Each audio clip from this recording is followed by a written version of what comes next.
మా చిత్తూరు పక్కన ఉన్న పల్లెటూరులో గానుగులాడే సీజన్ అయితే స్టార్ట్ అయిపోయింది. గానుగులాడడం అంటే ఏంటో అనుకుంటున్నారా? అయితే వీడియోని అయితే స్కిప్ చేయకుండా లాస్ట్ వరకు చూడండి. చెరుకు రసం నుంచి బెల్లం తయారు చేయడాన్ని మేమైతే గానుగులాడడం అని అంటాము. చెరుకు తోట ఉన్న ప్రతి ఒక్క రైతు వారి పొలం దగ్గర బెల్లం అయితే తయారు చేస్తారు. బెల్లాన్ని తయారు చేయడం కోసం చెరుకు పాలను అయితే పెద్ద పెద్ద పెనాలను అయితే కాగబెడతారు. అలా కాగబెట్టేటప్పుడు వచ్చే బూడిద అయితే ఈ గుంతలో అయితే పడిపోతుంది. దీన్ని అయితే బూడిద గుంత అని అంటాము.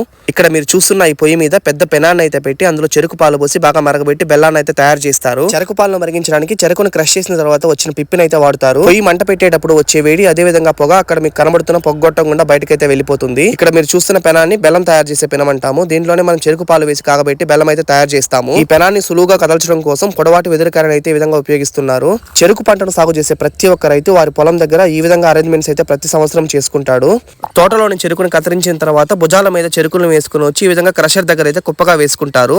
ఇలా క్రషర్ దగ్గర కుప్పగా వేసుకోవడం వల్ల క్రషర్ లో చెరుకులు పెట్టుకోవడానికి ఈజీగా అయితే ఉంటుంది. ఇక్కడ మీకు కనబడుతుంది కదా మిషన్, దీని నుంచి అయితే చెరుకు రసాన్ని అయితే తీస్తారు. దీన్ని అయితే మేము క్రషర్ లేదా గానుగా అని అంటాము. క్రషర్ పై భాగం నుంచి అయితే మనం చెరుకులు అయితే పెడతాము. క్రషర్ కింది భాగాన మీకు కనబడుతున్న గొట్టం నుంచి అయితే చెరుకు పాలు అయితే బయటకైతే వచ్చేస్తుంది. పొడవాటి పైపు గుండా క్రషర్ నుండి చెరుకు పాలు వెళ్ళి అక్కడ కనబడుతున్న పెనంలోకి అయితే పడుతుంది. చెరుకును క్రష్ చేసిన తర్వాత వచ్చిన పిప్పిని ఈ విధంగా పొలంలోనే బాగా ఎండబెడతారు. చెరుకు రసం నుంచి బెల్లాన్ని ఎలా తయారు చేస్తారో నెక్స్ట్ బ్లాగ్ లో మీకైతే క్లియర్ గా చూపిస్తాను.